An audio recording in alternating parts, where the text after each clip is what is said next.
ನಮಸ್ತೆ ಸ್ನೇಹಿತರೆ, ಸಮೃದ್ಧಿ ಜೀವನ ಚಾನಲ್ಗೆ ಸ್ವಾಗತ. ಇವತ್ತಿನ ದಿನ ಅತ್ಯಂತ ಅದ್ಭುತವಾದ ಒಂದು ಮೋಟಿವೇಶನಲ್ ಸ್ಪೀಚನ್ನು ಮಾಡ್ತಾ ಇದ್ದೇವೆ. ಹೌದು ಸ್ನೇಹಿತರೆ, ಕೆಲವೊಮ್ಮೆ ನಮಗೆ ಗೊತ್ತಿದ್ದು ಗೊತ್ತಿಲ್ಲದನ್ನು ನಾವು ಒಂದು ಜಿಗುಪ್ಸೆಗೆ ಹಾಗೂ ಒಂದು ಒಂಟಿತನಕ್ಕೆ ಜೀವನದಲ್ಲಿ ಕಟ್ತಾ ಇರುತ್ತೆ. ಹೌದು, ಯಾವ ಕಾರಣಕ್ಕೆ ಜೀವನದಲ್ಲಿ ಬೇಸರವ ಮೂಡಿದೆ ಎಂಬ ಒಂದು ಕಾರಣವೇ ಗೊತ್ತಾಗುವುದಿಲ್ಲ. ಹೀಗಿರುವಾಗ ಕೆಲವೊಂದು ಮಾತುಗಳು ನಮಗೆ ಸ್ಫೂರ್ತಿದಾಯಕವಾಗಬಹುದು. ವಿಡಿಯೋವನ್ನು ಪೂರ್ತಿಯಾಗಿ ನೋಡಿ ಹಾಗೂ ಈ ಒಂದು ಮಾಹಿತಿ ನಿಮಗೆ ಇಷ್ಟವಾಗಿದ್ದಲ್ಲಿ ದಯವಿಟ್ಟು ಲೈಕ್ ಮಾಡಿ ಹಾಗೂ ಈ ಮಾಹಿತಿಯನ್ನು ಶೇರ್ ಮಾಡಿ. ಹೌದು ಸ್ನೇಹಿತರೆ, ಜೀವನವೆಂಬುದು ಏರು ಇಳಿತಗಳ ಸಾಗರ. ಜೀವನದಲ್ಲಿ ಅನೇಕ ರೀತಿಯ ಸಂದರ್ಭಗಳನ್ನು ಎದುರಿಸಬೇಕಾಗ್ತದೆ.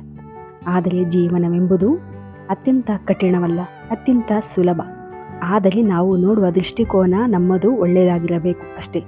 ಹೌದು, ಸದಾ ಪಾಸಿಟಿವ್ ಆಗಿ ಯೋಚನೆಯನ್ನು ಮಾಡ್ತಾ ಇರಬೇಕು. ಪಾಸಿಟಿವ್ ಥಿಂಕಿಂಗ್ ಮಾಡೋದ್ರಿಂದ ನಮ್ಮ ಜೀವನದಲ್ಲಿ ಪಾಸಿಟಿವ್ ಬದಲಾವಣೆಗಳನ್ನು ನಾವು ನೋಡಬಹುದು. ಜೀವನವೆಂಬುದು ಏಳು ಬೀಳಿನ ಕತೆ, ನೋವು ನಲಿವಿನ ಜೊತೆ ಸೋಲು ಗೆಲುವಿನ ಕಂತೆ. ಅನುಭವವೆಂಬ ವಿಶಾಲ ಸಾಗರದುದ್ದಕ್ಕೂ ಈಜುತ್ತಾ ಹೋದರೆ ಸಿಹಿ ಕಹಿ ನೆನಪುಗಳು ಒಂದೊಂದಿಗೆ ಬರ್ತಾ ಹೋಗುತ್ತೆ. ಮಾಡಿದ ತಪ್ಪು ತಿದ್ದುಕೊಂಡು ಸರಿ ಮಾರ್ಗದಲ್ಲಿ ನಡೆಯುವುದೇ ನಿಜವಾದ ಜೀವನ. ಯಾವುದೇ ರೀತಿ ತಪ್ಪನ್ನು ಮಾಡಿದಾಗ ಪದೇ ಪದೇ ಅದೇ ತಪ್ಪನ್ನು ನಾನು ಮಾಡಿದೆ ಅನ್ನೋ ಒಂದು ಚಿಂತೆಯನ್ನು ಮಾಡೋದನ್ನು ಬಿಟ್ಟು ಮುಂದೆ ಆ ತಪ್ಪು ಆಗದೇ ಇರೋ ರೀತಿಯಲ್ಲಿ ಎಚ್ಚರವನ್ನು ವಹಿಸಿಕೊಂಡು ಮುಂದೆ ಸಾಗ್ತಾ ಹೋಗಬೇಕು. ಈ ಜೀವನ ನಾವು ಅಂದುಕೊಂಡಂತೆ ಖಂಡಿತ ಇರುವುದಿಲ್ಲ. ಆದರೆ ಉತ್ತಮ ಜೀವನ ರೂಪಿಸಿಕೊಳ್ಳುವ ಮುಖ್ಯ ರೂವಾರಿ ನಾವೇ ಆಗಿರುತ್ತೇವೆ. ನಮ್ಮ ಜೀವನ ಹೇಗೆ ಇರಬೇಕು ಅಂತ ಹೇಳಿ ರೂಪಿಸಿಕೊಳ್ಳುವವರು ನಾವೇ ಆಗಿರ್ತೀವಿ. ಹೌದು, ಆ ಒಂದು ಮಾತು ಕೂಡ ಸತ್ಯ.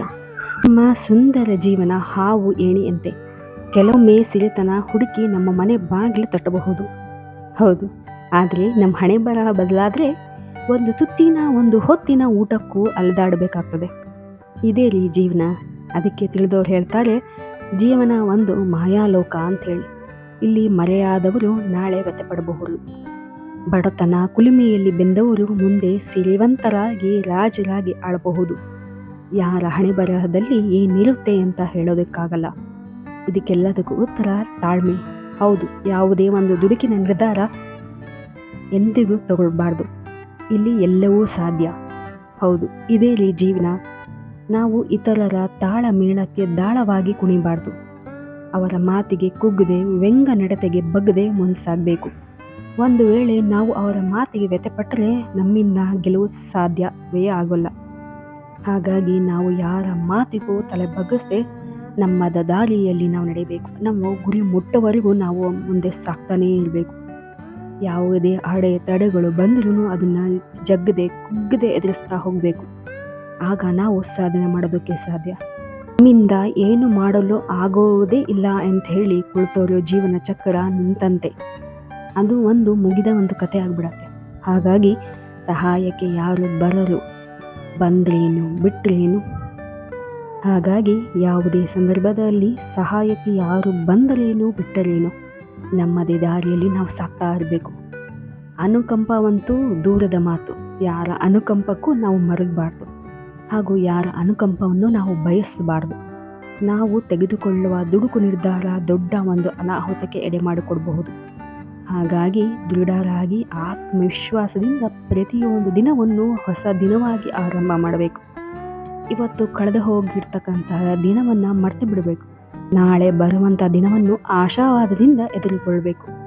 ಆಗನೇ ಮಾತ್ರ ನಾವು ಜೀವನದಲ್ಲಿ ಅತಿ ಎತ್ತರವಾದದ್ದು ಏನಾದರೂ ಒಂದು ಸಾಧಿಸೋದಕ್ಕೆ ಸಾಧ್ಯ.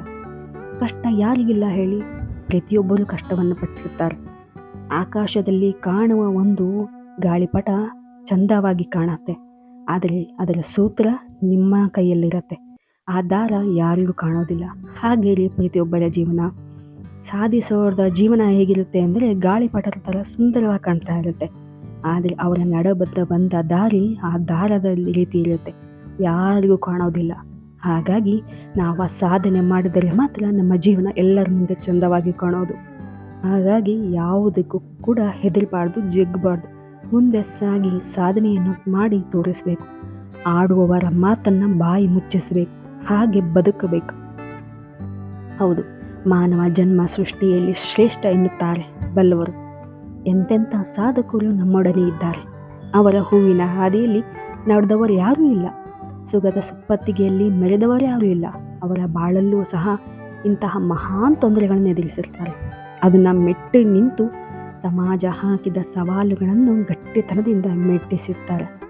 ಸಮಾಜದಲ್ಲಿ ಬೃಹತ್ ಮರದಂತೆ ಬೇರು ಬಿಟ್ಟರೂ ಅವರು ಅನುಭವಿಸಿದ ನೋವು ತೊಂದರೆಗಳ ಮುಂದೆ ನಮ್ಮ ಜೀವನದಲ್ಲಿ ಅನುಭವಿಸುವ ನೋವು ಏನೇನೂ ಇಲ್ಲ. ಆಗಿನ ಕಾಲದಲ್ಲಿ ಎಲ್ಲವೂ ಕೈಗೆಟುಕುತ್ತೆ, ಆದರೆ ಹಿಂದೆ ಏನೂ ಕೈಗೆಟುಕುತ್ತಿರಲಿಲ್ಲ. ಅಂತಹ ಸಂದರ್ಭಗಳಲ್ಲಿ ಹಲವಾರು ಏನನ್ನೋ ಸಾಧಿಸಿದ್ದಾರೆ. ಇಂತಹ ಸಂದರ್ಭಗಳಲ್ಲೂ ಜೀವನವನ್ನು ಸಾಧನೆ ಮಾಡಿ ತೋರಿಸಿದ್ದಾರೆ.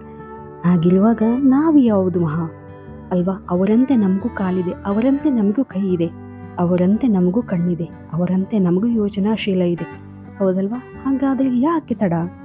ಎದ್ದೇಳಿ ಸಾಧನೆಯನ್ನು ಮಾಡಿ. ಯಾವುದಕ್ಕೂ ಭಯಪಡಬೇಡಿ. ನಿಮ್ಮೊಂದಿಗೆ ನೀವಿದ್ದೀರಿ. ಯಾರು ಇದ್ದರೇನು ಇಲ್ಲದಿದ್ದರೇನು, ನಿಮ್ಮೊಂದಿಗೆ ಸದಾ ನೀವಿರಿ. ನಿಮ್ಮ ಆತ್ಮವಿಶ್ವಾಸವಿರಿ, ಅಷ್ಟೇ ಸಾಕು. ಯಾರನ್ನು ನಂಬಬಾರದು. ಕಮ್ಮಾರನು ಬಂಗಾರಕ್ಕೆ ಕೊಟ್ಟಂತೆ, ಮಣ್ಣಿಗೆ ಕುಂಬಾರನು ಜೀವ ಕೊಟ್ಟಂತೆ, ನಮ್ಮ ಜೀವನವನ್ನು ಮಿನುಗುವ ಧ್ರುವ ನಕ್ಷತ್ರದಂತೆ ನೋಡಿಕೊಳ್ಳುವ ಜವಾಬ್ದಾರಿ ನಮ್ಮದೇ ಆಗಿರುತ್ತದೆ. ನಮ್ಮ ಜೀವನವನ್ನು ನಕ್ಷತ್ರದಂತೆ ಹೊಳೆಯುವಂತೆ ಮಾಡುವ ಜವಾಬ್ದಾರಿ ಕೂಡ ನಮ್ಮದೇ ಆಗಿರುತ್ತೆ. ಹಾಗಾಗಿ ಜೀವನ ಒಂದು ಅತ್ಯದ್ಭುತವಾದ ಜೀವನ. ದುಡುಕಿ ನಿರ್ಧಾರವನ್ನು ತೆಗೆದುಕೊಳ್ಳಬಾರದು. ಬರುವ ಅವಕಾಶಗಳನ್ನು ಕೈಚೆಲ್ಲದೆ ಸದುಪಯೋಗಪಡಿಸಿಕೊಳ್ಬೇಕು. ನಾವು ಯಾರನ್ನು ನೋಯಿಸದೆ, ನಿಂದಿಸದೆ ಸಮಾಜದಲ್ಲಿ ಬದುಕು ಕಟ್ಕೊಳ್ಬೇಕು. ಪರರಿಗೆ ಉಪಕಾರ ಮಾಡದಿದ್ದರೂ ಪರವಾಗಿಲ್ಲ, ಆದರೆ ತೊಂದರೆಯನ್ನು ನೀಡಬಾರ್ದು. ಜೀವನ ಎಂಬ ಕಾಲಚಕ್ರದಲ್ಲಿ ನಾವೇ ಎಲ್ಲ ವಿಷಯದಲ್ಲೂ ಗೆಲುವನ್ನು ಸಾಧಿಸುತ್ತೇವೆ ಎಂದರೆ ಅದು ನಮ್ಮ ಮೂರ್ಖತನ. ಹೌದು, ಎಂಬುದು ಕಾಮನ್ ಆಗಿರುತ್ತೆ, ಆದರೆ ಅದನ್ನು ಸ್ಪೋರ್ಟಿವ್ ಆಗಿ ತಗೋಬೇಕು. ನಾನು ಯಾವುದಕ್ಕೂ ಯೋಗ್ಯನಲ್ಲ, ನನ್ನ ಜೀವನ ಇಷ್ಟೇ ಎಂದರೆ ಅವನಷ್ಟು ದಡ್ಡನೇ ಯಾರೂ ಇರಲ್ಲ. ನಾವು ಸೋತರಿದ್ದು ಹಿಂದೆ ಸರಿಯದೆ ಧೈರ್ಯದಿಂದ ಆತ್ಮವಿಶ್ವಾಸವನ್ನು ಕಳೆದುಕೊಳ್ಳದೆ, ಏನೇ ಆಗಲಿ ಯಾರೇ ಬರಲಿ ಗೆಲ್ಲುತ್ತೇನೆ ಎಂಬ ಭರವಸೆ ನಮ್ಮೊಳಗಿರಬೇಕು. ಹಿರಿಯರ ಪ್ರಕಾರ ಜೀವನ ಕಲಿಸುವ ಪಾಠ ಪ್ರವಚನ ಯಾವ ವಿಶ್ವವಿದ್ಯಾಲಯವೂ ಬೋಧಿಸಲ್ಲ. ನಮ್ಮ ಜೀವನವೇ ನಮಗೆ ಅತ್ಯದ್ಭುತವಾದ ಒಂದು ಪುಸ್ತಕ.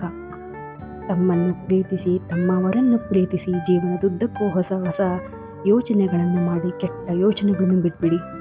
ಸಂಪತ್ತಿನ ಅತಿಯಾದ ಮೋಹ ಒಳ್ಳೆಯದಲ್ಲ. ನಿಮ್ಮೊಳಗಿರ್ತಕ್ಕಂತಹ ಒಂದು ಪ್ರೀತಿಯನ್ನು ನೀವು ಮೊದಲು ನೋಡಿ. ಬಾಳುವ ದಿನಗಳನ್ನು ನಗುನಗುತ್ತಾ ಬಾಳಿ. ಕಷ್ಟದಲ್ಲಿರೋರಿಗೆ ಕೈಲಾದ ಸಹಾಯ ಮಾಡಿ ಸಾಕು. ಬೆಲ್ಲದಂತೆ ಸಿಹಿಯಾಗಿದೆ, ಅದನ್ನು ಸವಿಯಿರಿ, ಅದನ್ನು ಕಹಿಯಾಗಿ ಮಾಡ್ಕೊಳ್ಬೇಡಿ. ಈ ಒಂದು ಮಾಹಿತಿ ನಿಮ್ಮೆಲ್ಲರಿಗೂ ಸ್ಫೂರ್ತಿದಾಯಕವಾಗಿದೆ ಅಂತ ಹೇಳಿ ನಾನು ಭಾವಿಸ್ತೀನಿ. ನಿಮಗೆ ಯಾರಿಗಾದರೂ ಈ ಮಾಹಿತಿ ಇಷ್ಟವಾಗಿದ್ದರೆ ದಯವಿಟ್ಟು ಲೈಕ್ ಮಾಡುವುದರ ಮೂಲಕ ನಮ್ಮ ಚಾನಲನ್ನು ಪ್ರೋತ್ಸಾಹಿಸಿ. ಧನ್ಯವಾದಗಳು.